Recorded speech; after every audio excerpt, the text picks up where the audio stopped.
হার হার মহাদেব। এই ছবিটা আমি নিজের হাতে এঁকেছি, কলম দিয়ে, ভালোবাসা দিয়ে আর ভগবান শিবের প্রতি গভীর শ্রদ্ধা থেকে।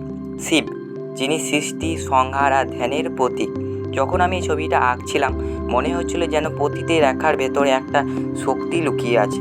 দেখো, শিব মুখে কি শান্তি একটা হাসি, ওনার কপালে ত্রিপুণ্য, মাথায় চন্দ্রকলা আর গলায় সপ্ররাজ বাসুকি। এই প্রতিটা চিহ্ন আমাদের একটা শিক্ষা দেয়। চন্দ্রকলা মানে সময়ের চক্র, সাপ মানে ভয় জয় করা, আর ত্রিশূল মানে মন, বুদ্ধি ও অহংকার এই তিনটি নিয়ন্ত্রণ রাখে। আমি যখন কলমে এই অংশগুলো এঁকেছি তখন ভাবছিলাম আমরাও কি আমাদের জীবনে ঝড়ের মধ্যে এমন শান্ত থাকতে পারি। শিব কেবল এক দেবতা নন, তিনি এক অনুভূতি। তার চোখ বন্ধ মনে বাইরে পৃথিবীকে নয়, নিজের ভেতরে আলো খোঁজা। এই ছবিটা আঁকার সময় আমি চেষ্টা করেছি সেই শান্তি, সেই ধ্যান ভাবটা ফুটিয়ে তুলতে।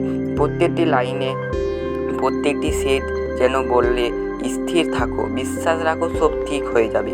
এই আর্টটা আমার কাছে শুধু ছবি না, এটা আমার ভক্তি, আমার শান্তি।